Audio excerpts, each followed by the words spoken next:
தகுதி இருக்குது இந்த தோலுக்கே.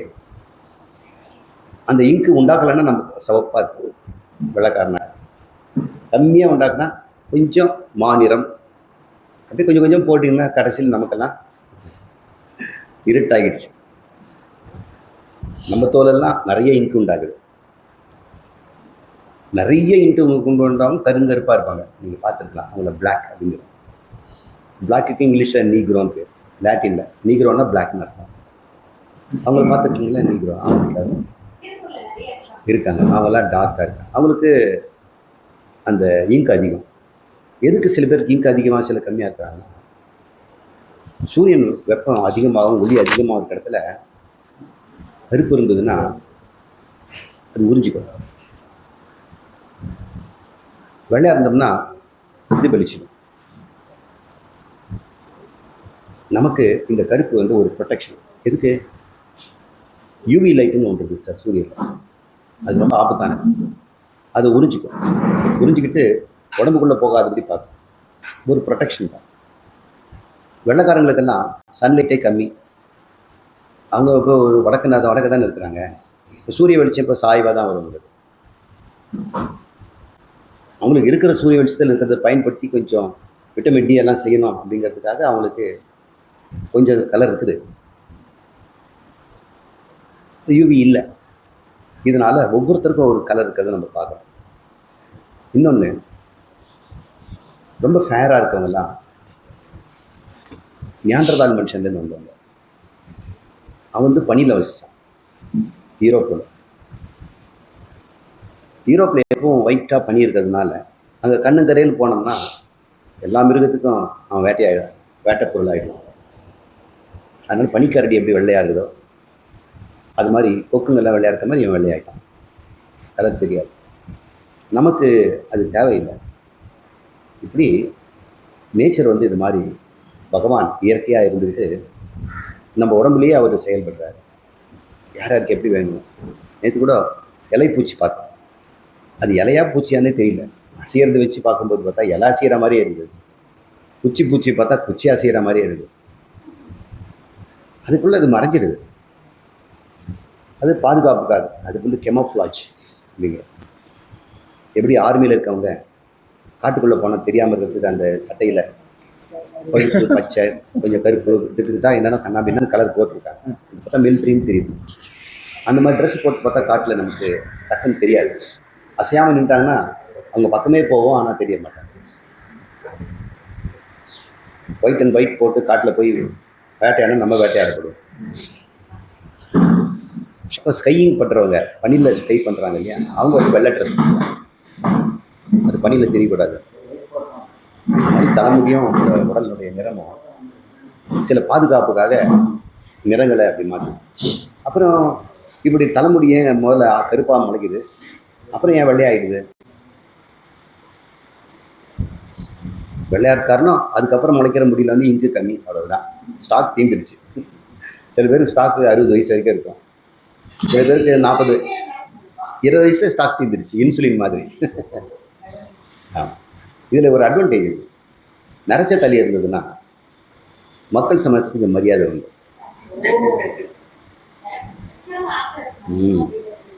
அப்புறம் அவங்களுக்கு எல்லாம் உதவி செய்வாங்க. மிருகங்களில் அப்படி இருந்ததுன்னா இந்த இலைசா இருக்கக்கூடியதெல்லாம் அதை காப்பாற்றும். அப்படி பண்ணுதுங்களா மிருகங்க? அது கொடுக்குது. ஆனால் மனிதன்கிட்ட வயசானவங்களுக்கு தான் மரியாதை அதிகம். ஏன்னா அவங்ககிட்ட நிறைய அறிவு இருக்குது. அப்போ அறிவுக்கும் நரைச்ச தலைக்கும் ஒரு கனெக்ஷன் இருக்குது. டை அடிச்சுக்கலாம். அந்த பெராக்சைடு போட்டுக்கலாம். ஒரு முறை ஒரு அரச குமாரன், அப்பா இல்லை, அவர் தான் நீதிமன்றத்தில் உட்காருவார் அரசவையில். அவர் இல்லாத சமயத்தில் இப்போது இளம்பாடிகளை தான் உட்கார வைக்கிறார். அண்ணன் செங்குட்டுவன் தான், அவன் தான் அதை செய்யணும். ஆனால் பையன் ரொம்ப புத்திசாலிங்கனால அவனுக்கு கொடுத்தாங்க. அப்புறம் நான் இருந்த அண்ணனுக்கு புகழ் போயிடும்னு சொல்லி அவர் துறவுக்கு போயிட்டார், மொட்டை அடிச்சுட்டு. அப்புறம் தான் இந்த சிலப்பதிகாரம் எழுதினார். அப்போ ஒரு சின்ன பையனா, இந்த வயசு இருக்கும். ஒரு ராஜா பேர் யார் இன்றைக்கி தீர்ப்பு சொல்ல போகிறோம்னா இவன் வந்து உட்காரல, நாங்கள் போகிறாங்க அப்படின்னு. தீர்ப்புக்கு வந்தவங்க பார்ட்டி 2 பார்ட்டி 4-5 பேர் பார்ட்டி இருக்கிறாங்க. எல்லாம் வேண்டாம், ராஜா வந்து நாங்கள் பார்த்துக்குறோம், வாய்தா கொடுத்துருங்க அப்படின்ட்டாங்க. இவர் உள்ளே போயிட்டு மறுபடியும் நரைச்ச தலையில் ஒரு டோப்பாட்டி மாட்டிட்டு வந்து உட்கார்ந்தார். நீதி சொன்னார். இனிமேல் இவரே நீதி சொல்லட்டான்ட்டாங்க. இப்போ பார்த்தீங்கன்னா அந்த காலத்தில் ஜட்ஜுங்க எல்லாம் ஒரு வெள்ளை கலரில் பிக்கு போட்டிருப்பாங்க. இந்த நாட்டிலே இருந்தது, வெளிநாட்டிலே இருந்தது. அது ஞானத்தின் அடையாளமாக அந்த நரைத்த முடி சொல்லப்படுது. இப்போ வயோதிகர்களுக்கு மரியாதை கொடுக்கறதுக்காகவும் இயற்கையே கடவுளே அப்படின்னு நம்ம கொடுத்துக்கிறார். அதை டையடிச்சு மறைக்க வேண்டாம். நீங்கள் கேள்வி கேட்கல, நானே கேள்வி கேட்டு பதில் சொல்லிட்டேன். என்னதுமா? கம்பம்னாக்கா அசைவுன்னு அர்த்தம். கம்பம்னா அசைதல். நம்ம கம்பம்னா அசையாது. சமஸ்கிருதத்தில் கம்பம் அப்படின்னா நடுக்கம், அதிர்வுன்னு அர்த்தம். பூகம்பம்னா பூமியின் நடுக்கம்னு அர்த்தம். பூனா பூமி. அதனால் பூகம்பங்கிறது என்னன்னு தெரிஞ்சுக்கங்க. பூமி எப்படி நடுக்குது அது கொஞ்சம் பார்க்கணும். பூமி இப்படி பந்து மாதிரி இருக்குது, இப்படி விரிஞ்சு சுருங்குதா இல்லை மேல் ஓடு அசைதா? மேல் ஓடு அசை. அந்த அசைவை தான் நம்ம வந்து பூகம்பம். அது எப்படி அசைதுன்னா, எப்பவுமே இப்போ நம்ம உட்காந்துருக்கிற இந்த தட்டு நிலத்தட்டுங்கிறாங்க. இந்தியாவே ஒரு நிலத்தட்டு தான். பூமியினுடைய மேல் பரத்தில் நிலங்கள் தட்டு தட்டாக இருக்குது. இந்த தட்டு இல்லாத இடத்துல தண்ணி சேர்ந்துருக்கு, கடலுங்கிறோம். இப்போ கடல் இல்லாத இடம் நிலமாக இருக்கிறதெல்லாம் கொஞ்சம் தடிமனான தட்டு தான். அது பேர் லேண்ட் மாஸ், அது பிளாட்டூங்கிற அந்த நிலத்தட்டு நகர்ந்துக்கிட்டே இருக்குது.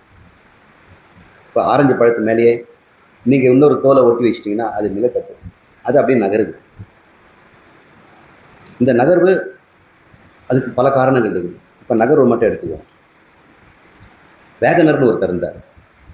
சின்ன வயசுலேருந்தே இந்த வேர்ல்டு மேப்பு, இந்த மேப்பு தான் அவருக்கு பிடிக்கும். எதுக்கோ அவருக்கு அந்த மேப்பில் அவருக்கு இன்ட்ரெஸ்ட். இந்த மேப்பில் இருக்கிற லேண்டெல்லாம் துண்டு துண்டாக கட் பண்ணிட்டார். கட் பண்ணிவிட்டு ஜிக்ஸா பசில் வைக்கிற மாதிரி எல்லாம் வச்சு வச்சு பார்க்குறாரு. அப்போ அவர் பார்த்தாரு, இந்த வட அமெரிக்காவும் தென் அமெரிக்காவும், இந்த யூரோப்பும் ஆப்பிரிக்காவும் ஒரே மாதிரி இருக்குது. அந்த ரெண்டுத்தையும் கிட்ட கொண்டு வந்தார். கிட்ட அப்படியே ஒன்றோட ஒன்று கரெக்டாக ஃபிட் ஆகிடுச்சு. அவர் சொன்னார், இது ரெண்டும் ஒரே தட்டாக தான் இருந்தது, இப்படி பிரிஞ்ச உடனே நடுவில் கடல் வந்து புகுந்துச்சு. அந்த கடல் இப்போ வந்து அட்லாண்டிக் கடல்ங்க. என்ன அவன் இப்போ லேண்டு நகருதுங்கிறான். இப்போது நகரத்தை வந்து மெஷர் பண்ணுறாங்க. இப்போ ஒரு வருஷத்துக்கு 2 மில்லிமீட்டர் தான் நகருது. கிட்டத்தட்ட 2 அடி 3 அடி நகரணும்னா 1000 வருஷங்கள் ஆகணும். இந்த லேண்ட் மாஸு இதுக்கு முன்னாடி எப்படி இருந்தது, இதுக்கு முன்னாடி எப்படி, இதுக்கு முன்னாடி இருக்குதுன்னு அப்படியே படம் வரைந்து பார்க்குறாங்க. அது பார்க்கும் பொழுது இந்தியா வந்து ஆப்பிரிக்காவில் இருந்தது, தென்னாப்பிரிக்கா இருக்குது இல்லையா, அந்த இடத்துல மடகாஸ்கர்னு ஒரு சின்னதாக ஒரு பிஸ்கட் சைஸில் ஒன்று இருக்கும் தூண்டா, அது ஆப்பிரிக்கா, மடகாஸ்கர், இந்தியா மூணும் சேர்ந்து ஒரு தட்டாக இருக்குது. அப்புறம் இது மூணும் பிரிஞ்சிடுச்சு. நடுவில் வச்சுட்டு குட்டி குழந்தையா மடகாஸ்கரும், பெரிய ஆளாக ஆப்பிரிக்கா நின்றுடுச்சு. இந்தியா வந்து சமோசா மாதிரி முக்கோணம் மாதிரி இருந்தது. அவர் இப்படியே வடக்கு நகர்றார். நகர்ந்து நகர்ந்து நகர்ந்து நகர்ந்து ஏற்கனவே ஆசியா இருக்குது இல்லையா, ஏஷியா. ஏஷியான்னு ஏன் தெரியுமா பேர்? ஈசனுடைய இதுன்னு அர்த்தம். இங்கே ஈசன் வழிபடுறதுனால அது ஏஷியானே பேர். அப்புறம் ஆசியான்னு ஆயிடுச்சு. இது போய் ஆசியாவில் மோதுது. அது மோதும் போது மடிக்குது. பூகம்பம் வரும் இல்லை. இப்போ இப்படி ஒரு பொருள் இங்கே ஒரு தட்டு, இங்கே ஒரு தட்டு, இப்படி வரும்போதுனாக்க மடிப்பாகலை, அது இமயமலை ஆயிடுச்சு, ரைஸ் ஆகும். இது ரெண்டும் இப்படி இப்படி போகும்போது இப்படி எழுதுக்குது. அப்புறம் அப்படியே சுறுசுறுக்கமாகுது. அதனால மடிப்பு மடிப்பு மலைகளாக இருக்குது. அதுதான் நம்ம இமயமலைங்கிறது, இமயமலை தொடர். இது எப்படி நீங்கள் இதுக்கு என்ன நீங்கள் சொல்கிற கதைக்கு தான் எவிடன்ஸ் இருக்கா அப்படின்னு பார்த்தோம்னா, இமயமலையில் கடல் மீனுடைய எலும்பெல்லாம் இருக்குது. அங்கே கடல் வரத்துக்கு சான்ஸ் இல்லை. இப்போ இந்தியாவை வடக்கு பகுதி கடல் பகுதியாக தான் இருந்துருக்கு. இப்போ தான் அது மேலே போயிடுச்சு. இது மாதிரி ஃபாசில்ஸ் எல்லாம் வச்சு கண்டுபிடிக்கிறாங்க. அப்புறம் அங்கே கென்டக்கின்னு ஒரு நதி இருக்குது. அந்த நதியில் கடலில் இருக்கக்கூடிய ஃபாசில்ஸ் எல்லாம் இருக்குது. அதுதான் அந்த சால கிராமம்னு சொல்லக்கூடிய வட்ட வட்டமாக இருக்கிற கல். அது பேர் அமோனைட்ஸ்ன்னு பேர். வாங்க ஐயம்பெருமாள் தூத்துக்குடிக்காரு. பாருங்க,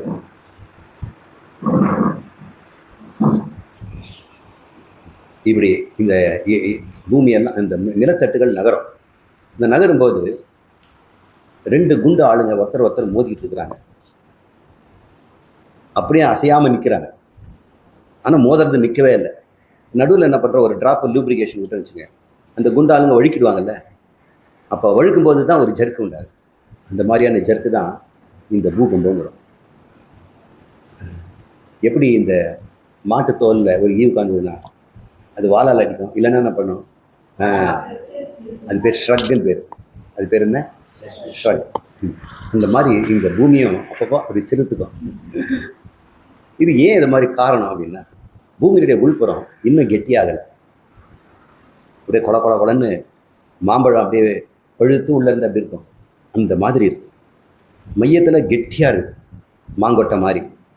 அது iron core, very hot temperature, 6000 degrees மேலே போகும் அந்த டெம்பரேச்சர்.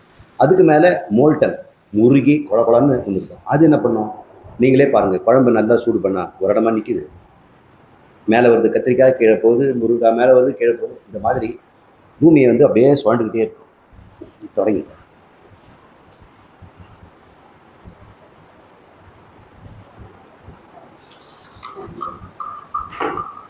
இதெல்லாம் தெரிஞ்சுக்கிறது நல்லதுதான். இருக்கா? சரி.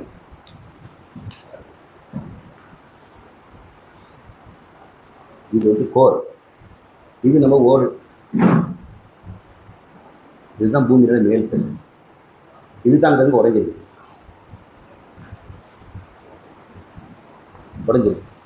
இது ஃபுல்லாக எப்படி இருக்கு, உடம்பா இருக்குது. இது பேர்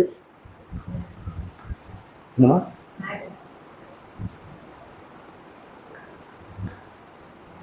மேக்மா. Manganese, magnesium. இது வந்து மெக்னீஷியம், இது மேங்கனீஸ். அதிகமாக இருந்தால் அது பேர் மேக்மா. இந்த குழம்பு இப்படி சுத்தம், ஆரோ மார்க் போடணும், ஆரோ போட்டோம்னா என்ன, இது இப்படி சுத்தம், இப்படி இறங்கும், இப்படி இறங்கி மேலே ஏறும், இப்படி சுற்றிட்டு இருக்கோம், இது இப்படி சுற்றிட்டு இருக்கோம். அப்போ என்ன, இந்த கொப்பளிச்சு மேலே வரும் இல்லையா, இந்த ப்ரெஷர் தாங்க முடியாமல் இங்கே வெடிப்போம். இதுதான் எரிமலையும் வரும், எரிமலையும் வரும். அந்த சில சமயத்தில் இது வந்து மேலே வரும்போது புதுசாக லேண்ட் உண்டாயிடும். ஒரு கேப்புக்குள்ளே அது புகுந்து கெட்டியாகிடும். அப்புறம் மறுபடியும் வெளியே வரும். இந்த கெட்டியாகிற புது லேண்டு வந்து தள்ளிக்கிட்டே இருக்குது. இப்போ இவன் என்ன பண்ணுவான், இவனை தள்ள விட்டுருக்கோம், இவனை தள்ள விட்டுருக்கோம். இப்போ 2 பேரும் மோதிக்கு வாங்கும்போது ஸ்லிப் ஆகும். ஒன்று மேலே வரும், ஒரு லேண்ட் மாஸ், இன்னொரு லேண்ட் மாஸ், இப்படி இருந்தது. ஒன்று எதிர்த்துச்சு. ஒன்று இப்படி மேலே ஏறிடும், ஒன்று கீழே போயிடும். இப்படி போச்சுன்னா இது வந்து மலையாயிடும், மடிப்பு மலை. மலையெல்லாம் பார்த்தீங்கன்னா அப்படி தான் தெரியும். நம்முடைய இமயமலை நமக்கு செங்குத்தாக இருக்கும், சீனாவுக்கு ஸ்லோப்பாக இருக்கும். நம்ம இந்த சீனா இந்தியா வாரில் அவன் ஈஸியாக மலையில் ஏறிட்டான். நாம் இங்கே ஏறது கஷ்டமாயிடுச்சு, ஏன்னா அவனுக்கு சமதளமாக இருக்குது. அது ஒரு பெரிய வீக் பாயிண்ட். நமக்கு இமயமலை நமக்கு பெரிய பாதுகாப்புங்கிற வடக்கே இல்லை, அதுதான் பலவீனம். இது எனக்கு எங்கள் ஃபிசிக்ஸ் இவர் ஜியாகிரபி வாத்தியார் துரைராஜ் சொல்லி கொடுத்தாரு 9ஆம் கிளாஸில். 9ஆம் கிளாஸில் எங்கள் டீச்சர் அப்படிலாம் வெளுத்து வாங்குவாங்க. இந்த டெக்ஸ்ட் புக்கு மேலே பேசுகிறவங்க எங்கள் ஸ்கூல் வாத்தியார்கள்லாம் உண்மையிலேயே, உங்கள் வாத்தியார்கள் டெக்ஸ்ட் புக்கு மேலே பேசுகிறாங்களான்னு தெரியல. டெக்ஸ்ட் புக் பேசுகிறதே அதிகம், அது தடுத்துக்குவோம். அதனால தான் அவங்களால தான் நான் உண்டானேன். அதனால தான் மறுபடியும் சொல்லித்தரேன், அவுட் ஆஃப் த பாக்ஸ் திங்கிங்னுவாங்க. இது பேர் என்ன, out of the box thinking. இப்போது இந்த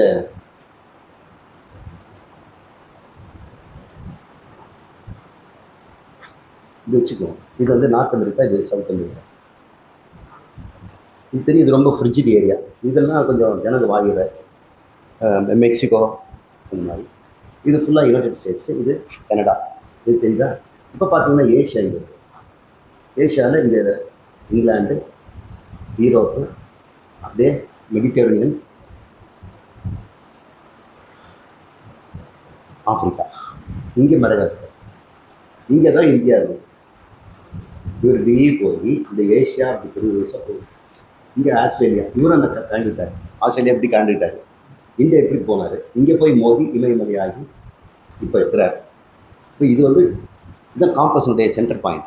இப்போ இந்தியா இப்படி இப்படி நோக்கி மோது, எப்படி மோதுது பாருங்க, இப்படி இடிக்குது. பாயிண்ட் இங்கே தான் ஜாயிண்ட். அதனால் இங்கே குஜராத் என்ற இடத்துல தான் அதிகமாக நிலநடுக்கம் வரும். ஒரு முறை எங்கெல்லாம் நிலநடுக்கம் இந்தியாவில் வரோன்னு ஒரு கலைக்கதில் ஆர்டிகல் எழுதுனேன். ஏன் அங்கெல்லாம் வருதுன்னு இந்த மாதிரி ஜியாகிரபிக்கலாக படம் வரைஞ்சி போட்டிருக்கேன். நிறைய பேர் படித்தாங்க. நான் எழுதுனது எவனையும் படித்ததே இல்லை. ஆமாம், படிச்சிருக்கீங்க. இந்த மூமெண்ட் பேர் லேண்ட் மாஸ் மூமெண்ட். இதை கண்டுபிடிச்ச வேகனர். எப்போ எதை படித்தாலும் யார் கண்டுபிடிச்சாங்கன்னு ஞாபகம் வச்சு, அப்புறம் அது சொந்த சரக்காயிடும். அவங்களுக்கு தான் நம்ம மரியாதை கொடுக்கணும். இந்த வேகனர் இப்படி சொன்ன உடனே ரசல் வேலஸ்ன்னு ஒருத்தன் தான், சின்ன பையன். ஆமாம், ரசல் வேலஸ் சின்ன பையனா, 22 வயசு. அவனுக்கு ஒரே தாட் ஓடிடுச்சு. அவன் என்ன பண்ணுறான், வீட்டுக்கு அடங்கிறது கிடையாது. அவன் இருக்கிறதோ வந்து இந்த சிங்கப்பூர், மலேசியா, அந்த சவுத் ஏஷியா அப்படின்னு சொல்லக்கூடிய ஏசியா பகுதியை அதில் சார்ந்தவன். எப்போவும் ட்ரெக்கிங் போகிறது. அங்கே நிறைய தீவுகள், தீவை தாண்டி போட்டில் போகிறது, ஊர் சுற்றுறது, அப்புறம் அங்கே செடி கொடி மரங்களெல்லாம் பறித்து சேர்த்து வைக்கிறது, அட்டையில் போட்டு ஒட்டுறது. பாட்னி மேலே இன்ட்ரெஸ்ட் ஆகும். அப்போ பார்க்கும்பொழுது ஒரு கோடு போட்டால் மாதிரி அந்த தீவுகளில் ஒரு சில தீவுகளில் இருக்கிற செடிக்கு நேர்மாறாக வேறு செடிக்கு அங்கே இருக்குது. இதில் திடீர்னு ஒரு கோடு இருக்குதே, அது வந்து நினச்சான். அது வேலஸ் லைன்னு பேர். இப்போ அவன் பேரை வச்சு அவன் என்ன கண்டுபிடிச்சான், அந்த பகுதியில் இருக்க தீவுகளுக்கும் இந்த பகுதியில் இருக்க தீவுகளுக்கும் சம்மந்தம் இல்லாததுனால ஒரு காலத்தில் அது வேறு இடத்துல இருந்திருக்கும். இப்போ நெருங்கி கிட்ட வந்துருக்குது. இந்த தீவுகளுக்கு இருந்தெல்லாம் அது பக்கத்தில் லேண்ட் மாஸ்ன்னு சொல்கிறோம். இப்போது இந்தியா வந்து எங்கேருந்து வெளியே வந்தது, ஆப்பிரிக்காவில் இருந்தது. அதனால் இந்தியாவில் இருக்கிற சில மரங்கள், செடிகள், மிருகங்கள் எல்லாம் ஆப்பிரிக்காவில் இருக்கும், அமெரிக்காவில் இருக்காது. யானை எல்லாம் அமெரிக்காவில் இல்லையே. ஆப்பிரிக்காவில் நம்மக்கிட்ட தானே இருக்குது. சிங்கம் நம்மக்கிட்ட தானே இருக்குது, நம்மக்கிட்ட இருக்குது. அப்புறம் ஆப்பிரிக்காவில் இருக்குது, வேற எங்கேயும் பார்க்க முடியல. கங்காரு ஆஸ்திரேலியாவில் தான் இருக்குது, வேற எங்கேயும் பார்க்க முடியலையே. கிவி அங்கே தானே கிடைக்குது, இங்கே கிடைக்கவே இல்லையே. இப்போ லேண்டில் வந்து அங்கங்கே இருக்கிறதுக்கு காரணம் எது, அந்த லேண்ட் வந்து பிரியும் பொழுது அவங்க கூட்டத்தையும் எடுத்துகிட்டு தான் போகுது. ஒரே லேண்டில் பிரிஞ்சுன்னா அந்த ரெண்டு லேண்ட்லேயும் ஒரே கூட்டம் இருக்கலான்ட்டு அதை எவிடன்ஸ் பண்ணி இந்த வேகனர் தியரிக்கு கொஞ்சம் பலம் கொடுத்தார். அந்த சமயத்தில் அவருக்கு என்ன தோணுச்சுன்னா, இப்போ லேண்டு நகர்றதுனால தான் புது செடிகளும் வருது போல் இருக்கு. அது புது கிளைமேட்டுக்கு போய் சேரும்போது முன்னேறுந்த இடத்துலேருந்து இப்போ இருக்க பூமியில் வேறு இடத்துல வந்தாங்க, கிளைமேட் வேறிடுச்சு. அப்புறம் ஃபுட்டும் மாறிடும், மழை அதிகமாக இருக்காது, குறையலாம், என்ன வேணால் நடக்கலாம். அதுக்கு அடாப்டேஷனுக்காக எப்படி இலை பூச்சி, குச்சி பூச்சி எந்த உண்டாச்சோ, நமக்கு தலை நிறைச்சது எல்லாமே அந்த இயற்கை அதை வந்து தாக்கத்தை கொடுத்து அதை மாற்றி அமைக்குது. அதனால் புது இனங்கள் வந்துக்கிட்டே தான் இருக்கும். கடவுள் எல்லாத்தையும் ஒரே சமயத்தில் படைச்சாருன்னு சொல்கிறது தப்பு. ஏன்னா பைபிள் அப்படி தான் சொல்லு, கடவுள் ஒரே சமயத்தில் படைத்தார். அது கூட ஒரு முறை கம்ப்ளீட்டாக அந்த கடல் சூழ்ந்து மூழ்கிடுச்சு. அதுலேருந்து கொஞ்சம் பொறுக்கிட்டு வந்தார் மூசா நபி. மூசா இல்லை, அவர் பேர் என்ன, நோவா நபி. அவங்க இஸ்லாம் வந்து நோவா நபிங்க, அவர் நோவான்னு பேர், NOVA. அப்போ ஆரம்பத்தில் வந்து ஆதமியோட ஒரு எல்லா செடி கொடியும் படைத்தார், 84 லட்சம் யோனிகளை படைச்சாருன்னு அவங்க சொல்ல மாட்டோம், நம்ம தான் சொல்லுவோம். அவங்களுக்கு தெரிஞ்சது அவ்வளோதானே. அதுக்கப்புறம் தொலைஞ்சதை மறுபடியும் இவர் நோவா உண்டாக்குனாரு அப்படின்னு சொல்லும்போது, இவன் என்ன புதுசாக உண்டாகுதுங்கிறான். கடவுளுக்கு மேலே ஏதாவது புதுசாக உண்டாக்குற ஒருத்தர் இருக்கிறான், அவர் ஒருத்தர் தான் உண்டாக்க முடியும், தானாக உண்டாகுன்னு சொல்லும்போது பைபிளுக்கும் இவனுக்கும் பயங்கர சண்டை. கொல்லுங்க அவனை, எரியுங்க அவனை. ஏன்னா கலீலியோவிலேயே வந்து சொல்லிட்டாருங்களே, அவங்க கிராவிட்டியை கண்டுபிடிச்சதுக்காக. சூரியன் தான் நடுவில் இருந்து பூமி அதை சுற்றி வருதுன்னா, பூமியை தான் கடவுள் முதல்ல படித்தார், அப்புறம் தான் சூரியனை ஒரு மேலே வச்சார். நீ என்ன இப்படி சொல்கிறாரு? இப்போ பைபிள் தான் சயின்ஸ். அது பைபிள் சயின்ஸுக்காக வந்துருக்குது. சயின்ஸ் புக்கில் அப்போ தான் நான் முதல்ல படிக்கிறேன். அது ரிலீஜியஸ் புக், அவங்களுக்கு தெரியல. இப்போ இந்த வேலஸ் கொஞ்சம் தலைமறைவாக கொஞ்சம் அடக்கி வாசிட்டு இருந்தான். அந்த சமயத்தில் யூரோப்பில் ஒருத்தர் இருந்தார். அவனை ஒரு சின்ன பையன், அவனை டாக்டர் படிக்க சொன்னான். அவனுக்கு டாக்டரே படிக்க இஷ்டமே இல்லை. ஊர் சுற்றிக்கிட்டே இருந்தான். கப்பல் மாலுமிங்க இருப்பாங்க இல்லையா, அவங்களோட சேர்ந்துட்டு எங்கேயாவது என்னை கூட்டிகிட்டு போவீங்களா. அவங்க சொல்கிற கதையெல்லாம் எனக்கு ரொம்ப பிடிக்கும். அவங்க இல்லாத போலாம் சொல்லுவாங்க. 8 கை இருக்கிற பூதம் ஒன்று வந்தது, நாங்கள் தனியாகவே சண்டை போட்டு அடித்தோம் நாங்கள் அப்படின்னு சொல்லி. நான் ஒன்று பார்த்தேன், அந்த பாம்பு வந்து கிட்டத்தட்ட 2 மைல் நீளம், இதெல்லாம் வாய் பிளந்து பார்த்துட்டு இருந்தாங்க. உண்மையிலே இதெல்லாம் இருக்குதா, நம்மளும் பார்க்கணுமே அப்படின்னு. என்னையும் வரீங்களா வரீங்களா, அவங்க அப்பா விட மாட்டேன்ட்டார். அப்போ ராணி எலிசபெத் ஹெச்எம்எஸ் அப்படின்னு ஒரு கப்பல் பயணத்தை உண்டாங்க. அது மெஜஸ்டிக் சர்வீஸ், அது பேர் ஹெச்எம்எஸ். யுலிசிஸ் அப்படின்னு ஒரு கப்பல். இப்போ ஹெச்எம்எஸ்ல ஒரு 30-40 கப்பல். ஏற்கனவே மெகலன் கொண்டு வந்து 40 கப்பல் எடுத்துகிட்டு உலகம் உருண்டை தான் கண்டுபிடிக்கிறதுக்கு ரவுண்ட் அடிச்சுட்டு வந்தார். அதில் 40 கப்பலில் ஒரு 2 கப்பல் தான் மீது. நிறைய பேர் ஸ்கர்வி நோயில் செத்துட்டாங்க. இந்த மாதிரி கப்பல் கதையெல்லாம் கேட்கும்பொழுது அப்பா கிட்ட கெஞ்சிட்டு தப்பிச்சு ஓடி போய் இந்த ஹெச்எம்எஸ் யுலிசிஸ் அப்படின்னு சொல்லக்கூடியதில் கோர்ட்டில் சேர்த்துக்கிறான், பாட்டனிஸ்டா. சரி வா அப்படின்னு. அப்படி தான் ஒரு பாட்டனிஸ்டா அவர் உள்ள போனார். ஜுவாலஜிஸ்டாகவும் நினச்சிக்கோங்க. வந்த உடனே அது இங்கிலாந்துலேருந்து வந்து அட்லாண்டிக் கடலை கடந்து ஆப்பிரிக்காவை வந்து சுற்றி கெலப்பகாஸ் ஐலண்ட் அப்படின்னு தீவுகள் இருக்குது. இப்போ வந்து லாஸ் ஏஞ்சல் கிட்டே இருக்குது. நம்ம சவுத் அமெரிக்காவில், நார்த் அமெரிக்காவில் நடுவில் இருக்கக்கூடிய ஒரு இடத்துல அங்கே போயிட்டு நிறைய தீவுகள் இருக்குது. அப்படி பார்த்தோம்னா ஒரு தீவு, அப்படி பார்த்தா ஒரு தீவு. அந்த தீவுகள் 2 விதமான தீவு. ஒன்று மெயின் கான்டினென்ட்னு சொல்லக்கூடிய இதுலேருந்து பிரிஞ்சது. நமது கூட தீவு தானே, தீபகற்பம்னு சொல்கிறோம். திவீபம்னு பேர், சமஸ்கிருதத்தில் திவீபம்னு பேர். இது வந்து அப்படி சொல்லுவோம் நம்ம, த்வீபே அப்படின்னு பேர் பூமிக்கு, நம்முடைய இந்தியாவுக்கு. என்னங்க, திவீபு.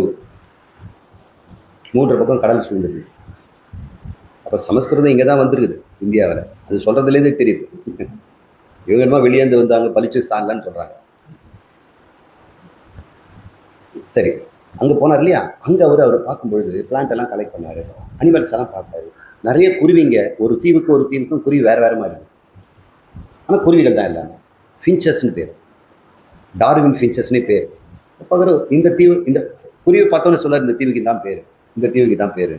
இந்த குருவிகள் எல்லாம் ஏன் விதவிதமாக இருக்குது அப்படின்னு பார்த்தா அது மூக்கில் தான் வித்தியாசம் இருக்குது. அது சாப்பிட்ற பொருளுக்கு ஏற்ற மாதிரி மூக்குது. கொட்டையை உடைக்கிறதுக்கு, புழுவை பிடிங்கிறதுக்கு, தேனை உரியறதுக்கு, அப்புறம் கடிச்சு கொதறதுக்கு, இதுக்கேற்ற மாதிரி மூக்கெல்லாம் மாறுது. இப்போ எப்பவுமே படைக்கும் போதே எப்படி தானா, இல்லை நடுவில் இது வந்து வளர்ந்துச்சா அப்படின்னு ஆராய்ச்சி பண்ணி பார்க்குறோம். அப்புறம் அமெரிக்காவிலையும் அதே குருவிகள் இருக்குது. இப்போ இவங்க தான் பறந்து போய் போட்டி தாங்க முடியாமல் நம்ம ஊர் இதுன்னு செட்டில் ஆகிட்டாங்க பொழுது, அந்த ஊருக்கு ஏற்ற மாதிரி மாறிட்டாங்க. நிறைய பேர் கேரளாலேருந்து இங்கே வராங்க, குஜராத்லேருந்து இங்கே வராங்க, பீகார்லேருந்து வராங்க. இங்கேயே செட்டில் ஆகிட்டு இங்கேயே கல்யாணம் பண்ணிட்டு போயிட்டாங்க. நாளைக்கு என்ன தெரியும், அவர் தமிழ் இங்கிலீஷை கலந்து ஒரு பீகாரி மொழியில் பேசுவான்ல, இந்த சிங்கிங்க பேசுவாங்க. நிம்பளே என்ன நினச்சிக்கிட்டீங்க, சினிமாவில் நீங்கள் பார்க்கலாம். அந்த மாதிரி ஒரு மொழிக்கு பேர் கிரியோல் மொழின்னு பேர். இயல்பாகவே கலந்துரும். அந்த மாதிரி இந்த தீவிலேருந்து பறந்து போய் உணவுக்கு ஏற்ற மாதிரி மாறி இருக்கிறதுனால புது புது இனங்கள் தோன்ற முடியும். அதுதான் நேச்சுரல் செலெக்ஷன், எவல்யூஷன் அப்படின்னு பேர் வச்சார். எவல்யூஷன் கூட சொல்லலை, அவருடைய புக்குக்கு பேர் Origin of Species by Natural Selection. ஒரு புக்கு பேர். எவல்யூஷன்ற வார்த்தையோ சர்வைவல் ஆஃப் த ஃபிட்டஸ்ட்டு எதுவுமே சொல்லலை. Origin of Species by Natural Selection. அப்புறம் ஆரிஜின் ஆஃப் மேன் அப்படின்னா புக்கு எழுதினார். அவருக்கு படாத பாடுபட்டுட்டார். இனி எப்படி சொல்ல முடியும், ஸ்கூலில் இதெல்லாம் புது புக்காக வைக்கணும் எவல்யூஷனை அப்படின்னு சொல்லும்போது பெரிய போராட்டம் நடந்தது. இதெல்லாம் டெக்ஸ்ட்லேருந்து எடுத்துடணும். இன்னமும் நிறைய இடத்துல வந்து ஐலி கத்தோலிக் ஸ்கூல்லெல்லாம் டார்வின் பிரின்சிபிள் சொல்லித்தர மாட்டாங்க. அப்புறம் போப்பாண்டவர்கிட்டே போய் கெஞ்சி, என்னங்க இது ஒரு சயின்ஸு நீங்கள் இப்படி இல்லைன்னு இருக்கிறீங்க, உங்கள் பைபிள் படி பூமி தோன்றியது 6000 வருஷத்துக்கு முன்னாடிங்கிறீங்க. தயானந்தர் சொல்லுவார், தஞ்சாவூரில் வாங்க, 7000 வருஷம் பழசெல்லாம் வீடு கட்டி, பூமிக்கு முன்னாடியே நாங்கள் வீடு கட்டிட்டோம் அப்படி சொல்லுவார்.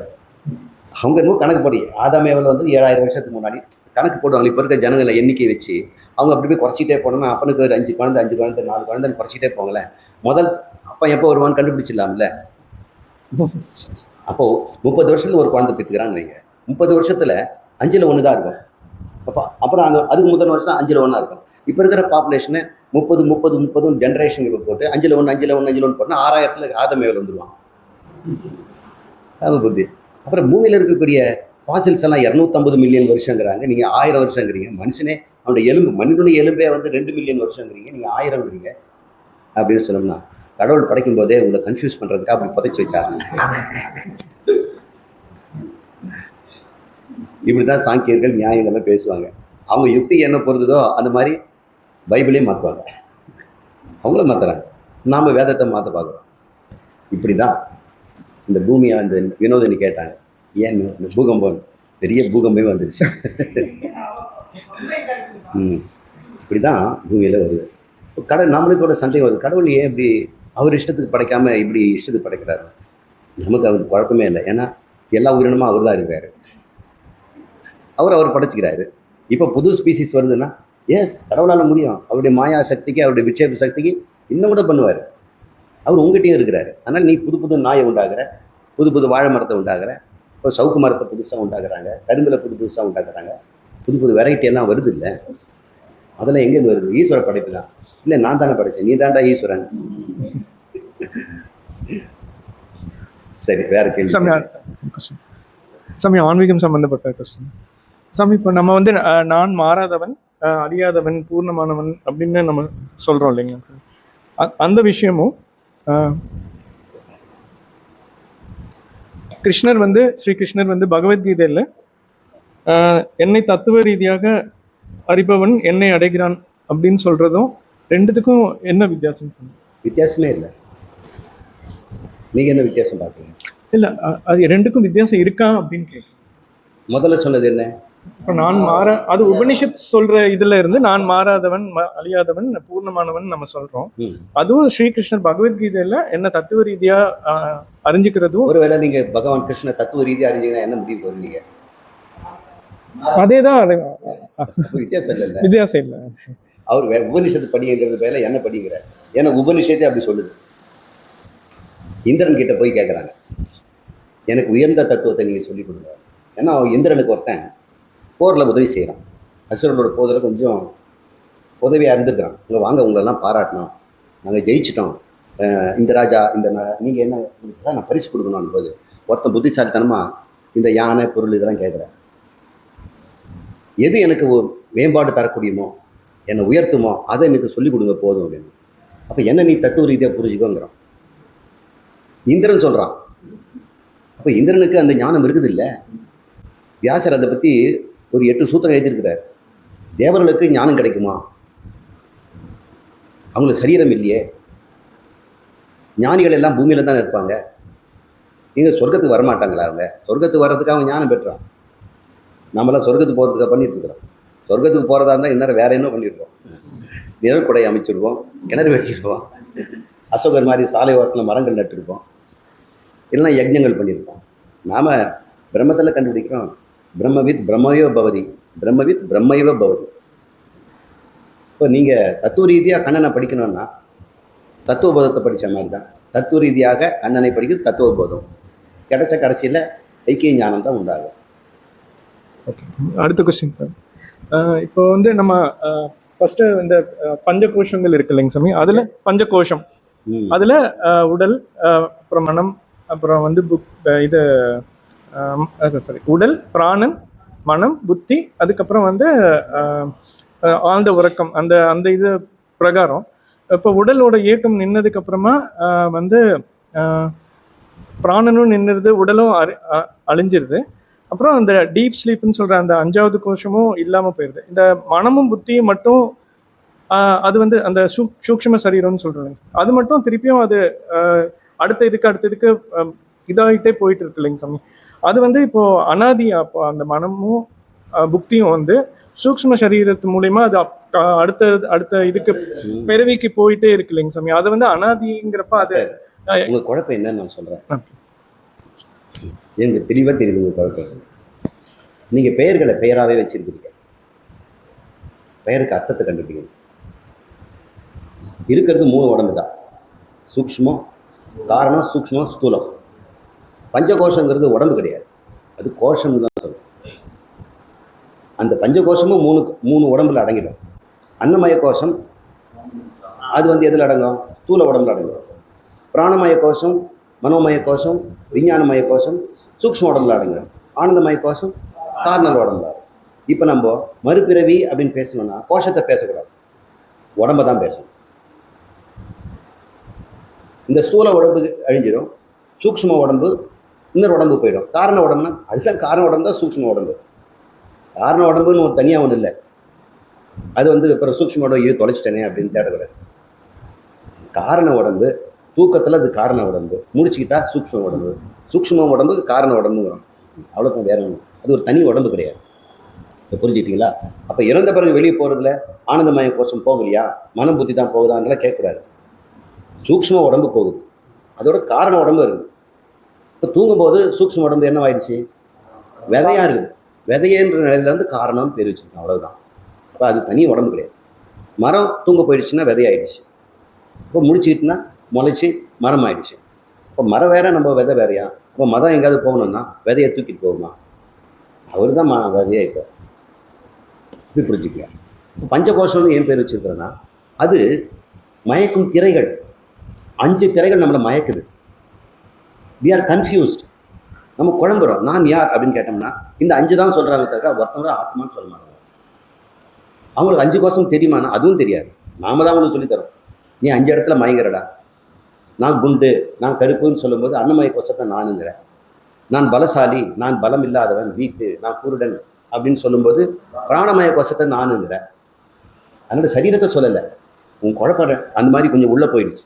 அப்புறம் நான் கோபக்காரன், நான் துக்கி, நான் சுகி, நான் ஏழை, இதெல்லாம் சொல்லும்பொழுது மனோமய கோஷத்தில் இருக்க உணர்வுகளை அவன் சொல்கிறான். உணர்வுகளை வச்சு தன்னை சொல்கிறான். இப்படி விஞ்ஞானமய கோஷம் தன்னுடைய அறிவு. எனக்கு மிஞ்சி யார் அறிவு இருக்க முடியும்? என் சபையில் இந்த பாண்டிய நாட்டை என் பாட்டுக்கு அடிமை. என்னை போட்டி பாடுறதுக்கு ஒரு பகவதர் தானே கிடைச்சான், பஜனை பாடவர் தானே கிடைச்சான். அப்படின்றது என்ன? விஞ்ஞானமய கோஷத்தில் நானுங்கிற அபிமானம். இப்படி அபிமானங்கள் இருக்கின்ற இடம் 5 இடத்த தான் நம்ம சொல்கிறோம். அப்புறம் ஆனந்தமயத்தை என்னைக்காவது சொல்கிறோமான்னா அதுவும் நம்மளை ஒரு கோஷமாக தானே தூக்கத்தில் மறைக்குது. தூக்கத்தை நான் இருக்கிறேன், எனக்கு காட்ட மாட்டேங்குதே. நான் தூங்கினேன்னு தானே சொல்கிறான். நீ எங்கடா தூங்கின? ஆத்மா தூங்குமா?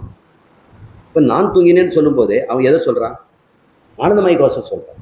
அப்போ நான் குண்டு, நான் பலமற்றவன், நான் வந்து கோபக்காரன், நான் அறிஞன், நான் தூங்கினேன் அப்படின்னு நான் சொல்லும்போது 5 ஸ்டேட்மெண்ட் சொல்கிறான். 5மே அவன் அல்ல.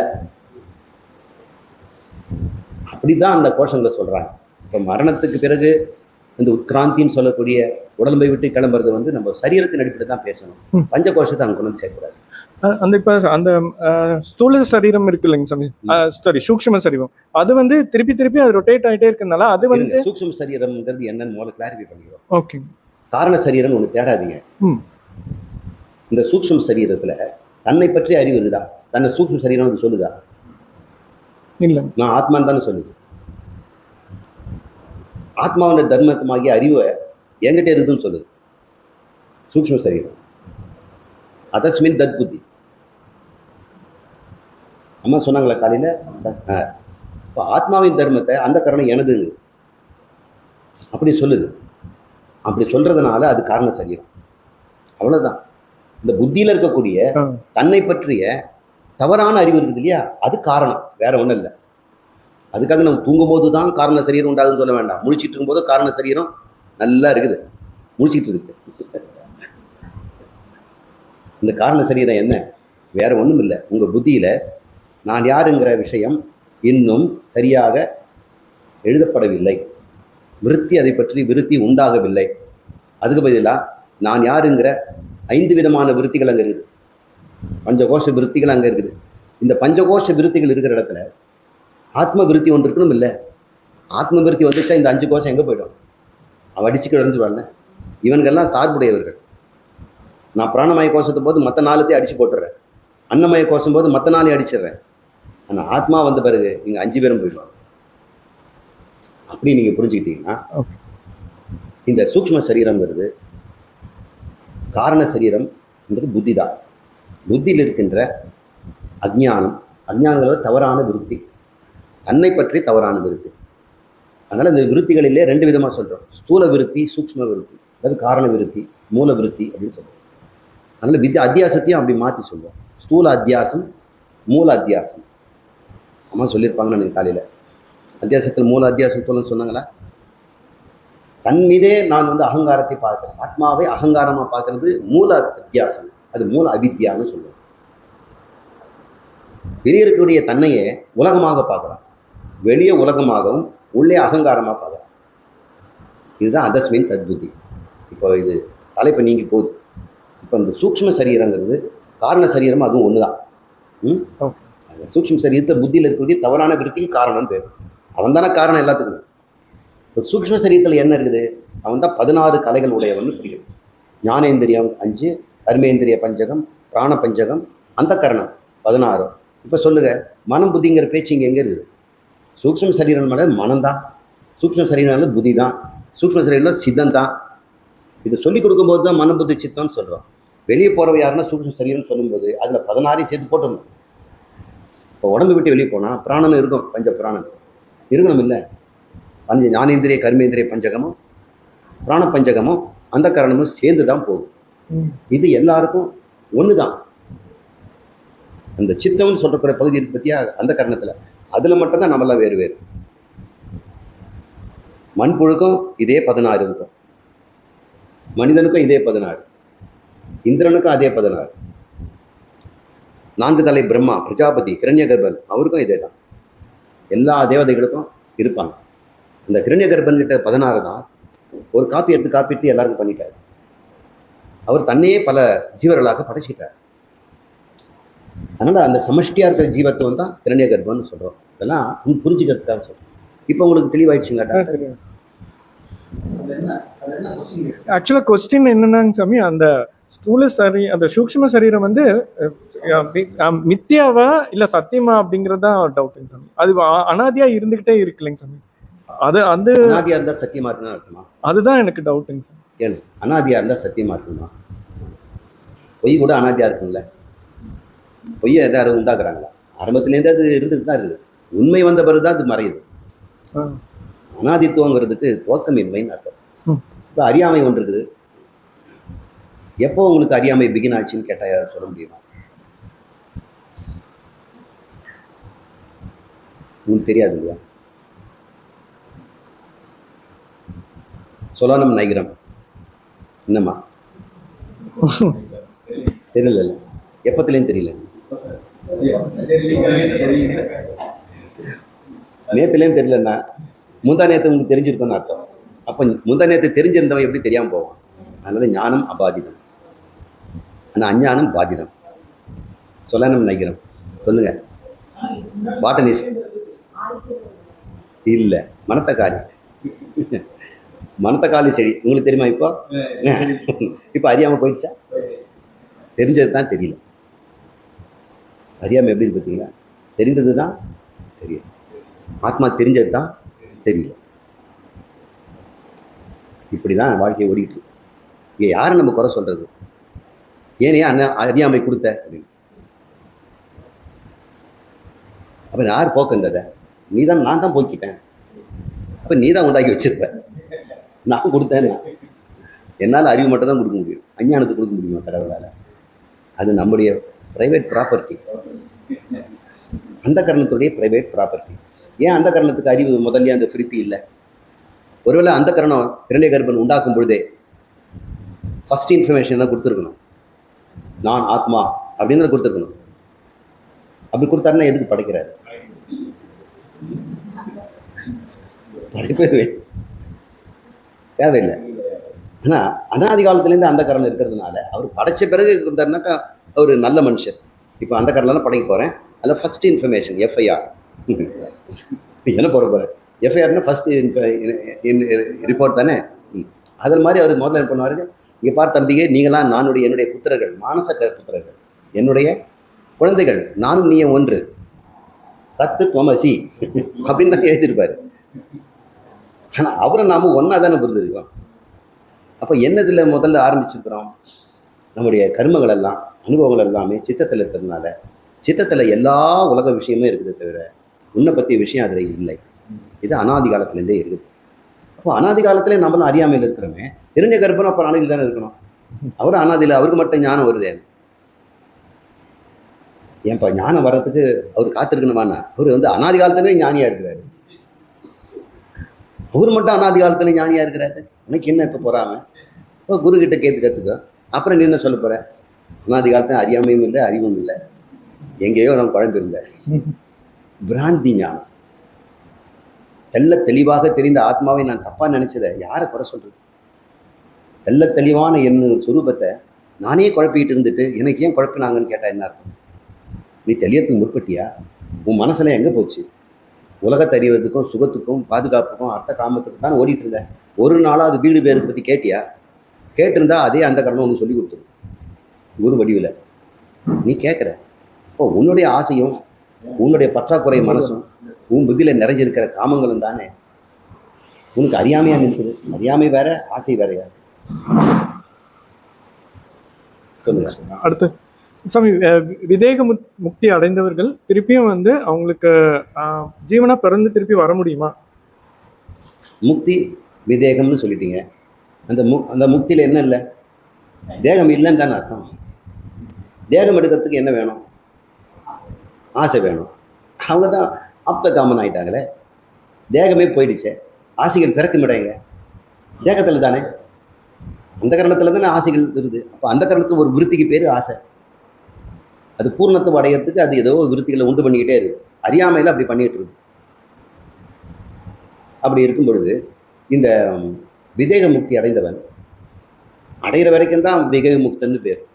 அடைஞ்ச பிறகு அங்கே விதேக முக்தி இருக்கிறானா? பிரம்மன் தானே இருக்குது. இப்போ நீங்கள் கேட்குற கேள்வி, பிரம்மம் உடம்பு எடுக்குமான்னு கேட்குறீங்க. விதேக முக்தம் உடம்பான்னு கேட்குறாரு. இப்போ அவன் வந்து பிரம்மம். இப்போ கேட்குறான், நதிகளுக்கு கங்கை, யமுனை, சரஸ்வதி அப்படின்னு ஜீவன்லாம் பேராது. கடலில் போய் கலந்துடுச்சுங்க. விதேக முக்தியாக என்ன சொல்லுங்க? அது தேகம் போயிடுச்சுல்ல. கங்காங்கிற தேகம் போயிடுச்சு. இப்போ என்ன? கடல் ஆகிப்போச்சு. இப்போ அது நதி ஆகுமா? அப்போ கடல் தானே நதி ஆகணும். இப்போ கங்கை நதி ஆகுமான்னு கேட்க முடியாதுல்ல. இப்போ கடலாக இருக்கிறதுனால கடல் நதி ஆகுமானா ஆகும். காற்றுல ஆவியாகி மலையில் போய் விழுந்து நதியாக வருது. இருந்துட்டு அவரோட கஷ்டம் இல்லையே. அப்போ பிரம்மன் தான் எல்லாமாவும் இருந்துட்டு இருக்கிறாரு. அவரே விதேக முக்தியிலே இருக்கிறாரு. ஒரு சில பேர், சில நதிகள் விதேக முக்தி அடைஞ்சிட்டு போகிறதும் இல்லை. இப்படி நீங்கள் திருஷ்டாந்தத்தை பாருங்கள். நீங்கள் ஒரு ஞானி இறந்த பிறகு பிரம்மமாக இருப்பான் அப்படின்னு எப்படி இருப்பான்லாம் ஒரு கற்பனை கேள்வியில் உண்டாக்குறத விட நான் எப்படி இருப்பேன்னு நீங்கள் சொல்லி பாருங்க, உங்களுக்கு விடை கிடைக்கும். நீ அந்த பிரம்ம ஞானத்தை டாக்டர் அடைஞ்சிட்டாருன்னா, பிரம்மமாக இங்கே வாழ்ந்துட்டு இருக்கும்போது இப்போ இருக்கிற தேகமே அவருக்கு தேவையில்லாமல் இருக்குது. அப்புறம் மறுபடியும் எதுக்கு தேகம் எடுப்பார்? இருக்கிற தேகமே அவருக்கு வேண்டாங்கிறாரு. சரிங்க, இந்திர தேகம் கொடுக்கலாமான்னா ஆளை விடுங்க. 2 கர்ப்ப தேகம், எல்லா தேகமும் நானே அப்படின்னு தானே ஞானி சொல்லுவான். இங்கே எந்த ஒரு தேகத்தை நானும் சொல்லும்போது தானே அல்ப ஜீவன். இங்கே சர்வமும் நான் தானே அந்தராத்மா. அப்படின்ற போது இனிமேல் அவனுக்கு என்ன தேகம் வேணும்? இல்லை தேகத்துக்கு இல்லைங்கிற குறைச்சல் என்ன இருக்குது? எல்லா தேகத்திலும் அவர் போகிறான். எல்லா வீடும் அவன் வீடு. ஒரு மகாராஜா வீடு எப்படி இருக்குன்னா உடனடியாக அவர் மகாராஜா வீட்டில் இருப்பார். ஏன்னா அவர் ஆத்மா தானே. இல்லை பிரம்மம் வந்து உடம்பு எடுக்குமா எடுக்காதா அப்படின்ற கேள்வினா, அது ஜெகத்துங்கிற உடம்பு எடுத்துகிட்டு தான் இருக்குது. எல்லாமே அவ்யக்தம். சரி, இப்போது இந்த கேள்வி இப்படி நீட்டி முளைக்கணுமா? தேவையே கிடையாது. பிரம்மம் ஒன்று தான் இருக்குது. இன்னொன்று இல்லவே இல்லை. நீ இல்லவே இல்லைங்கிறது அது வந்து உண்டாக்குமா உண்டாக்கலையா, பிறக்குமா தான் கேட்கக்கூடாது. இந்த அல்டிமேட் இந்த ஞானத்தில் கடைசியாக ஒருத்தர் மிதேக முக்தியோ இல்லை ஜீவன் முக்தியோ அடையும் பொழுது அறிவது பிரம்மம் ஒன்று தான் உண்மை. மீதி எல்லாம் பொய். பொய் இல்லைன்னு சொல்ல முடியாது, இருக்குதுன்னு சொல்ல முடியாது. எவனுக்கு வேணுமோ அவனுக்கு இருக்குது, யாருக்கு இருக்குதோ அவனுக்கு இருக்குது.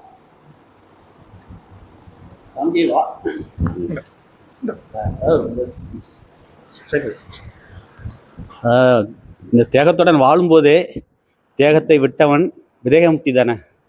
ஆமாம், அவன் சுலபமாக தானே இருக்கான். இந்த விதேக முக்தி ஜீவன் முக்தி எல்லாம் ஜனங்க வச்ச பேர், ஞானி வைக்கல. அவனுக்கு கேட்டோம்னா நீ முக்தியான்னு கேட்டோம்னா அப்படின்னா என்னன்னு கேட்டான். முக்தியும் கிடையாது, மோட்சமும் இல்லை, பந்தமும் இல்லை. தன்னை பிரம்மஸ்வரூபமாக உணர்பவன் அவனுக்கு தேகம் தெரிவதில்லை அல்லவா? ஏன் தெரியக்கூடாது? அது கூட அவனுக்கு முடியாதா? ஒரு பிரம்மஞானிக்கு தேகம் இருக்க தெரியாமல் போயிடுமா? அது தெரியலன்னா அப்புறம் அவன் வந்து நம்மளோட மக்கு இல்லை. அவன் சொந்த தேகத்தையே அவனுக்கு தெரியலங்கிறான். முதல்ல ஆத்மாவை தெரியலன்னா இப்போ தேகத்தை எல்லாம் தெரியுங்க. என்னன்னு தெரியும். நீங்கள் கேட்குற கேள்வி எப்படி இருக்கு தெரியுமா? பிரம்மமாக பிரம்மஞானியாக ஒருத்தன் வாழும் பொழுது அவன் தேவன் கண்ணுக்கு தெரியுமா தெரியாதான்னு கேட்குறீங்க. நல்லா தெரியும், கொட்டை கொட்டை எல்லாம் தெரியும். எப்படி உங்களுக்கு பதில் சொல்லணும்னு தெரியும். அந்த தேகத்திற்குள் எழுப்பக்கூடிய மனம், ம். அதன் அலைகள் இதுவும் தெரியதான் செய்யும். ஞானத்துக்கு முன்னாடி என்னெல்லாம் இருந்ததோ ஆ. ஞானத்துக்கு பின்ன அப்படியே இருக்கும். அவனுக்கு என்ன தான் புதுசாக இருக்கிறதோ ஞானம் மட்டும் தான் கிடைச்சு. ம். அதனால் நீங்கள் எது மிஸ் ஆச்சு எது போச்சுன்னு கேட்காதீங்க. சரி சரி. 100% அஞ்ஞானி தான் ஞானி. ஆ. அவன் அம்மா அப்பா மாறிட மாட்டாங்க. ம். அவன் உடம்பு கருப்பு வெள்ளையாயிடாது. நீங்கள் வேணால் யோகத்தில் வேணால் மெயின் சிவக்கும்லாம் பண்ணலாம். இந்த ஞானத்தில் ஒன்றும் சிவக்காது. கஷ்டப்பட்டு ஞானம் வாங்கி பாடி கலர் மாற்றுறதுக்கா அதெல்லாம் ஒன்றுமே இருக்காது. தயவுசெய்து இந்த கேள்வியை நீங்கள் உங்களை கேளுங்க, என்ன கேட்காதீங்க. சரி. நீங்கள் இந்த உடம்பை பார்க்காம இருக்கிறதுக்காக ஞானம் பெற்றீங்க, இந்த மனசை பயன்படுத்தாத இருக்கிறதுக்காக ஞானத்தை பெற்றீங்க. நான் ஆத்மான்னு நீங்கள் தெரிஞ்சிட்ட பிறகு உங்களுக்கு மனசுல கசக்குதா? ம். இந்த உடம்புன்னா இது சுமக்க முடியாமல் கஷ்டமாக இருக்குதா? ஏன் இப்படி நம்ம சம்சார புத்தியிலேயே வாழறோம்? நம்ம தான் விடுதலை பெற்றுமா வச்சே. சாமி பிரம்மஸ்வரூபத்தில் இருக்கணும், நம்ம இருக்கிறோம் அப்படிங்கிற நம்பிக்கையில் இருக்கோம். நீங்க இருங்க. திடீர்னு உடல்நிலைக்குள்ள நம்ம தீவிரமாக நுழைஞ்ச மாதிரி. திடீர்லாம் உள்ள வர மாட்டோம். ஆ. பிரம்மஞானி உடம்புல தான் இருப்பான், எப்பவுமே உடம்பு தான் இருக்கும். பத்திரமா பார்த்துக்கலாம். சரி.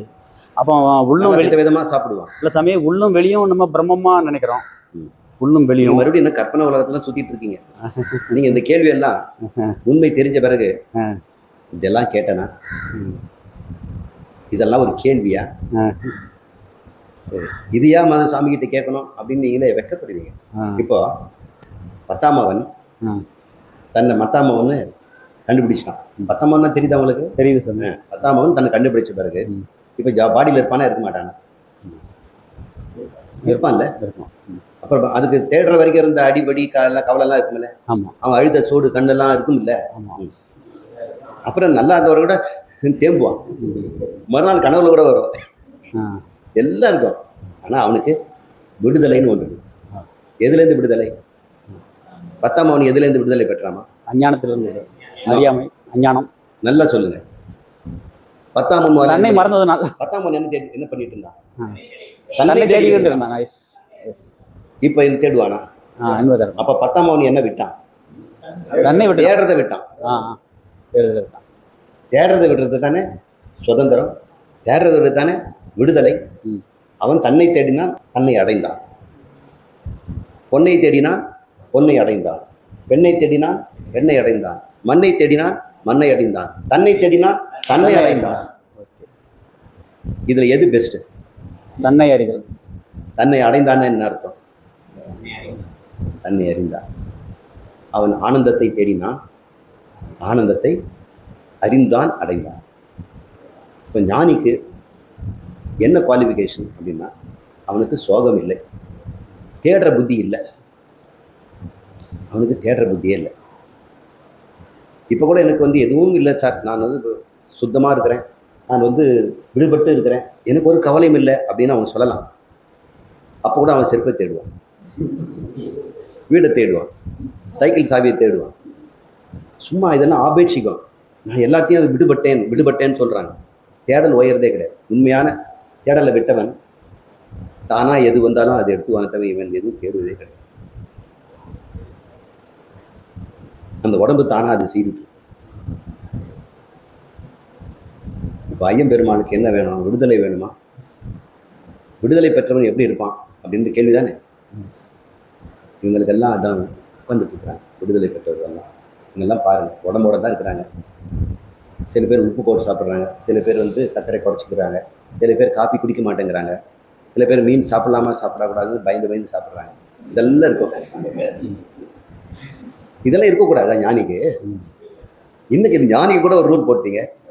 இவன் தான் பந்தத்தில் மாட்டிக்கிட்டு கெட்டதுக்கெல்லாம் ரூலுங்கிறாங்க. ஞானிக்கு என்ன ரூல்? ஒரு ரூலும் கிடையாது. இப்படி வாழறது உங்களுக்கு பிடிச்சிருக்கா? ஒரு ரூல் இல்லாமல் பிடிச்சிருக்கா உங்களுக்கு? எந்த ரூலும் இல்லாமல் தான் வாழ்கிறேன் சாமி. பொய் சொல்லாதீங்க, உண்மையாக தான்.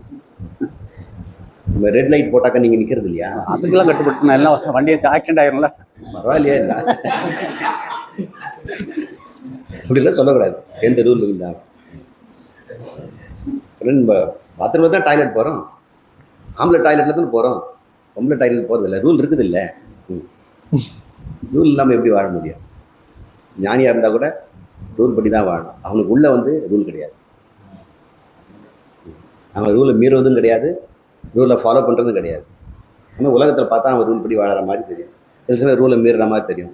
இந்த அற்ப புத்தி ஜனங்களுக்கு ஞானிகள் எப்படி பண்ணுறாங்கன்னு பார்ப்பாங்க. ரூல் மீறுறானா, உண்மை டேஞ்சரஸ் ஞானியாக இருந்தா எல்லா பூத கண்ணாடியில் வச்சுக்கிட்டு ஏதாவது தப்பு செய்ய மாட்டாரா பிடிக்கலாமேன்னு பார்த்துட்டு இருப்பான். ஜாக்கிரதையாக இருக்குண்ணா.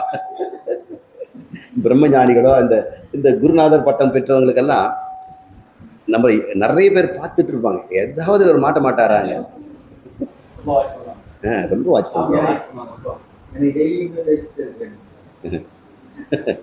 பண்ணிட்டே இருக்கிறாங்க. இப்போ முமுக்ஷுவா ஜிக்னோசுவா இருக்கிறவங்களே வாட்ச் பண்றாங்க. நீங்களே பேசுறீங்க பொய் அப்படின்ட்டுவாங்க. நீங்க ஞானிங்கிற இப்படி பையா லேட்டாக வந்தது காரணம்னா, நீங்க அவர் வீட்டில் சேகர் வீட்டில் பேசிட்டு இருந்தீங்க, இப்போ கேட்டோம்னா கோயில் போயிட்டு வந்தீங்க. ஞானி போய் சொல்லுவான். ஞானியை தயவுசெய்து இப்படி இருங்க அப்படி இருங்க சொல்லாதீங்க. அவன் கஷ்டப்பட்டு ஞானம் பெற்று விடுதலை பெற்றுக்கிறான். நம்ம சம்சார புத்தி அவனை நம்ம கூட்டத்திலே சேர்த்துக்கிட்டு இவன் எப்படி சாப்பிட்றான், அவர் எப்படி சாப்பிட்றாரு. ஞானி தான் ஜாலியாக இருக்கிறான். பாருங்க, அவனை எவ்வளோ வேணால் கேலி பண்ணலாம், அவனை லென்ஸில் வச்சு பார்த்து கூட என்ன வேணால் சொல்லலாம். அப்படிதான். உங்களுக்கு கேள்வி பதில் கிடைச்சிதா? இன்னும் ஒரு லாஸ்ட் அது சயின்ஸ் சம்மந்தப்பட்ட லைட் இயர்ஸ்ன்னு சொல்கிறோம் இல்லைங்க சாமி, ஒளியாண்டுகள், அது பற்றி கொஞ்சம் விளக்கம் வேணும் சாமி. அது என்ன யூஸ், அது எப்படி யூஸ் பண்ணுறாங்க, அது எதுக்காக யூஸ் ஆகுது? சரி, நீங்கள் காலத்தை எதில் அளக்குறீங்க? Watch time. அதான் எதில் அளக்குறீங்க? மினிட்ஸ் ஒரு யூனிட் சொல்கிறீங்க. அந்த மாதிரி ஒரு யூனிட் தான் ஒளியாண்டுகள். அப்போ ஒளியாண்டு, ஒரு ஒளியாண்டுங்கிறது ஒரு குறிப்பிட்ட காலம், ஒரு குறிப்பிட்ட காலத்துக்கு ஒளியாண்டுன்னு பேர். இப்போ 365 நாளை இப்போ ஒரு ஆண்டுன்னு சொல்கிறோம். 2 ஆண்டுகள், 3 ஆண்டுகள், 5 ஆண்டுகள் அப்படின்ற ஆண்டுகளை நாட்களை வச்சும் அப்படி சொல்கிறோம். இப்போ ஒளியாண்டுங்கிறதும் அது ஒரு பெரிய ஆண்டு. டிஸ்டன்ஸுங்கிறத விட டைம், இத்தனை காலம் அப்படின்னு. அப்புறம் டிஸ்டன்ஸை நம்ம காலத்துலேயும் சொல்ல வேண்டியது. இப்போ ஈரோடு எவ்வளோ தூரங்கன்னு கேட்குறோம், நம்ம என்ன சொல்லணும்னா ஒரு 3 மணி நேரத்தில் போயிடலாங்கிறோம். இப்போ தூரத்தை எதுக்கு 3 மணின்னு சொல்கிறீங்க? அப்போ நம்ம இன்டர்சேஞ்சபிள் தானே, ஸ்பேஸும் டைமும் இன்டர்சேஞ்சபிள். ஸ்பேஸை டைம்லையும் சொல்லலாம், டைமை ஸ்பேஸ்லேயும் சொல்லலாம். அது என்ன சார் டைமை ஸ்பேஸ் சொல்லலாம்? ஆமாம், இந்த இடத்துல ஒரு டைமு, அந்த இடத்துல ஒரு டைம். பாருங்கள், இப்போ என்ன டைம்? இப்போ மணி 3:30. கனடாவில் அந்த ஸ்பேஸில் வேறு டைம். இப்போ ஸ்பேஸுக்கு ஏற்ற மாதிரி டைமும் மாறும், டைமுக்கு ஏற்ற மாதிரி ஸ்பேஸும் மாறும். இன்னும் இன்டர்சேஞ்சபிள், ரிலேட்டிவ்னு சொல்கிறாங்க. ஒரு லைட்டு, இந்த பல்புலேருந்து வர லைட்டு, அது சுவிட்ச் ஆன் பண்ணுறோம், அது வரைக்கும் லைட்டு ப்ரொடியூஸ் பண்ணல. போட்ட உடனே அதுலேருந்து பீரிட்டு வெளியே வருதுல வெளிச்சம், அது எந்த வேகத்தில் வருது அப்படின்னா ஒரு செகண்டுக்கு 300,000 கிலோமீட்டர். 300,000 கிலோமீட்டர், 3 லட்சம் கிலோமீட்டர் ஒரு வினாடிக்கு. அப்போது இந்த லைட்டு ஒரு வினாடி எவ்வளோ போயிருக்கும்? 300 லட்சம் கிலோமீட்டர் போயிருக்கும் இல்லையா? ஒரு வருஷம் போச்சுன்னா அதுதான் டிஸ்டன்ஸ் அப்படின்னு நம்ம சொல்கிறோம். இப்போ நம்ம சூரியனுக்கும் பூமிக்கும் 150 மில்லியன் கிலோமீட்டர், அது நம்ம இந்த இதில் சொல்லிடலாம். அப்போ அது 8 நிமிஷம் ஆகுது. ஒளி ஆண்டுகளில் சொன்னோம்னா, ஒளி நிமிஷத்தில் சொன்னோம்னா 8.5 மினிட்ஸில் ட்ராவல் ஆகி. ஆமாம், அது அதோட பர்பஸ் என்னன்னு ஒரு டிஸ்டன்ஸை நம்ம இது மாதிரி டைமில் சொல்கிறோம்.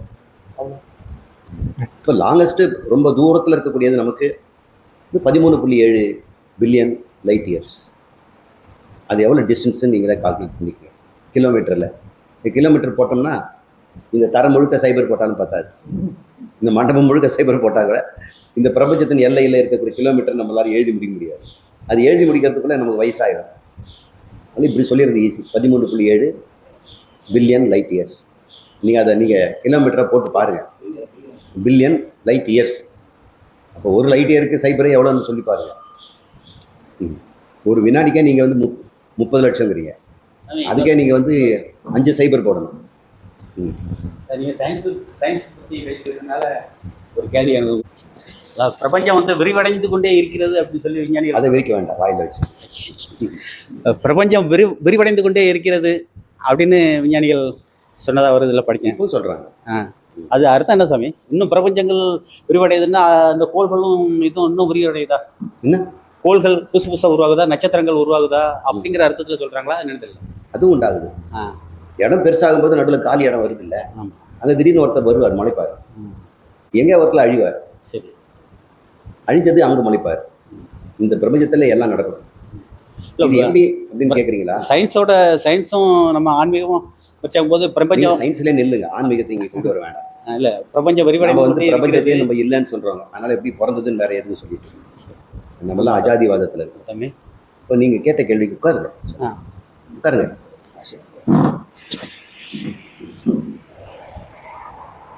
இந்த ஆரம்பத்தில் இந்த ஸ்பிரிச்சுவாலிட்டி அப்படிங்கிறவங்க அது சயின்டிஃபிக்காக இருக்கணும் அப்படின்னு ரொம்ப ஆசைப்படுறாங்க. அதனால என்னாச்சு, ஸ்பிரிச்சுவாலிட்டியை வந்து நிரூபிக்கிறதுக்கு சயின்ஸை வந்து பயன்படுத்துறாங்க. இந்த ஸ்பிரிச்சுவாலிட்டியில் வேதாந்தங்கிறது சாதாரண பொய் எங்கேயோ ஒழிஞ்சிட்டு, பொய்யான உபநிஷத், பொய்யான இந்த ஸ்பிரிச்சுவாலிட்டி ஆயிரக்கணக்காக இருக்குது. ஆனால் அவங்க என்னென்னவோ சூழ்ந்தெழுத்தம், அப்புறம் விண்காந்தம், உயிர்காந்தம் அப்படின்னு என்னென்னவோ சயின்ஸை கொண்டாந்து விட்றாங்க. அதனால் சயின்ஸை கொண்டு வந்து ஸ்பிரிச்சுவாலிட்டியில் நான் வைக்கவே விரும்புகிறேன். அப்படி நான் செய்ய ஆரம்பிச்சுன்னு வச்சுங்க, நாங்கள் மட்டும் என்ன அப்படின்னு சொல்லி பஞ்சபூத தத்துவம் தான் உண்மை. இப்போ என்கிட்ட ஒரு நாள் 1.5 மணி நேரம் நான் பேசுகிற மேட்டில் அவரை பேச விட்டாங்க. அவர் பஞ்சபூதம் தான் உண்மைன்னு என்னமோ தத்துக்காப்பத்துக்கான்னு வளர்றான். கூப்பிட்டேன், இவங்கெல்லாம் பேச வைக்கிறீங்கன்னா என்னை கூப்பிடாதீங்க. அப்புறம் நான் அவரை கண்டுபிடி திட்ட வேண்டி வந்துடும்.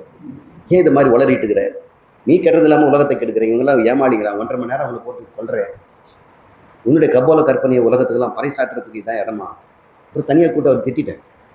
இந்த மாதிரி சிறுபிள்ளைத்தனமாக நடந்து பெரிய மனிதர்கள் முன்னாடி உன்னுடைய அறியாமை காட்டாதப்பா. உட்காந்துருக்கெல்லாம் முட்டாள் நினச்சிட்டு இருக்கியா, உன் பக்கத்தில் இருக்க நான் முட்டாள் நினச்சிட்டு இருக்கியா அப்படின்லாம் வந்து உங்கள் கருத்துக்களை வந்து மற்ற வேலை திணிக்காதீங்க, உங்கள் தப்பு அட்டர் நான்சென்ஸ் அப்படின்னு. அவர் ஒத்துக்கவே இல்லை. உனக்கு என்னைக்கா ஒரு நாள் புரியும் போது என்கிட்ட வந்து கேளு, இஷ்டப்பட்டா சொல்லித்தரேன் அப்படின்னு சொல்லி. இப்போ இந்த விஞ்ஞானம் அப்படிங்கிறதெல்லாம் விஞ்ஞானமே இன்னும் ஸ்டெடியாக இல்லை. நம்ம அது உறுதியாக எதுவுமே நம்மளால் சொல்ல முடியாத நிலையில் அது பலவீனமாக தான் இருக்குது. நமக்கு வேதங்கிறது பிரமாணம். வேத பிரமாணத்தில் ஒன்று சொல்லிட்டோம்னா அதை எதுக்கு நம்ம மீறணும்? ஏன்னா அந்த அறிவு அது மட்டும் தான் கொடுக்கும். அந்த அறிவை நம்ம டெஸ்ட் பண்ணி பார்க்கலாம். வேதம் எனக்கு சொல்லுது நீ கடவுள்னு, நான் டெஸ்ட் பண்ணி பார்த்தேன், கரெக்டாக தான் இருக்குது. அது வெரிஃபையபிள் தானே. அது வரைக்கும் நான் நம்பினேன் என் குருவையும் சாஸ்திரத்தையும். அதுக்கப்புறம் நான் வெரிஃபை பண்ணிட்டேன், நீங்களே வெரிஃபை பண்ணு, நீங்களாம் வெரிஃபை பண்ணிட்டீங்க. அகம் பிரம்மாஸ்மி அது சொல்லிச்சு, நீங்கள்லாம் ஒத்துக்கிட்டீங்கல்ல. இப்போ உங்களுக்கு சயின்ஸ் வேணுமா? எப்படி நான் அகம் பிரம்மாஸ்மி ஆனேன் ஸ்டெப் பை ஸ்டெப்பாக, எந்த ஃபார்முலாவும் வேண்டாம்.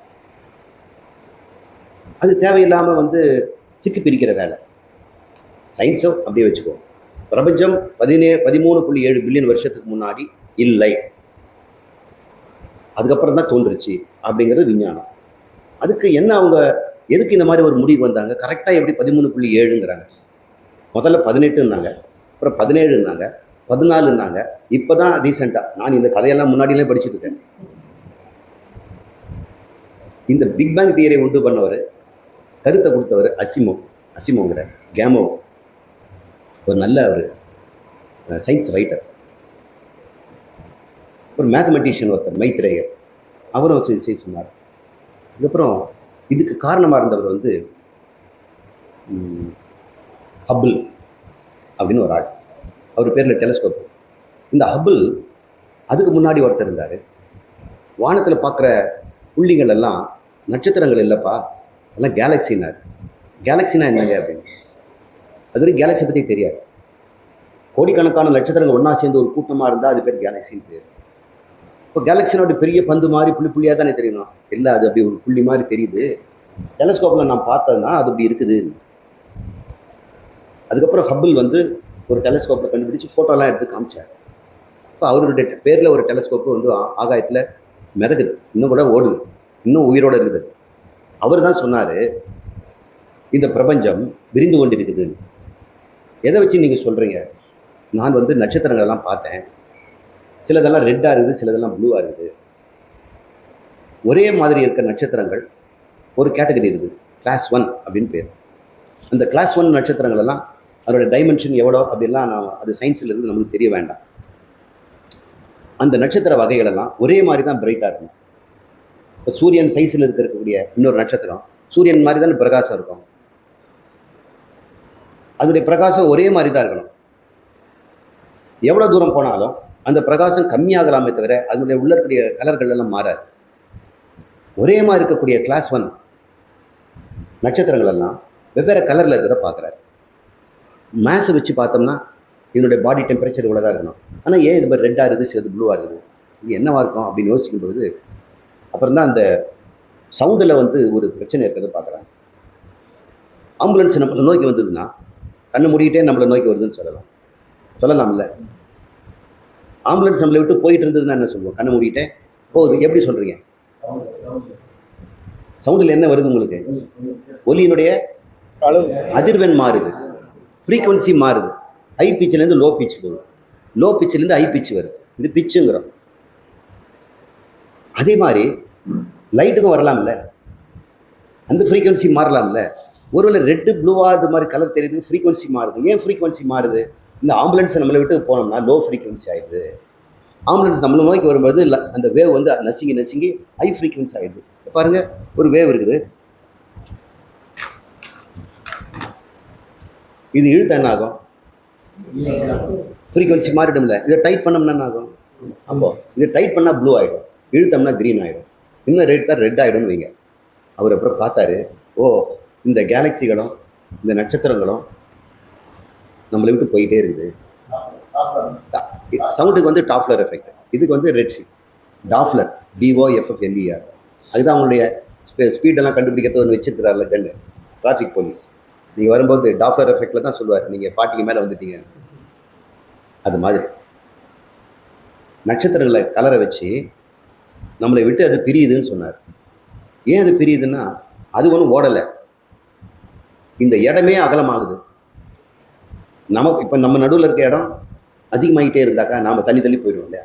நட்சத்திரம் சிறுசாகிறதுல பெருசாகிறதுல புதுசாக உண்டாகிறதுல இந்த ஸ்பேஸ் இஸ் எக்ஸ்பேண்டிங்கிறாங்க. இந்த வெட்டவெளி விரிந்து கொண்டிருக்கிறது அப்படின்னு சொன்னார்.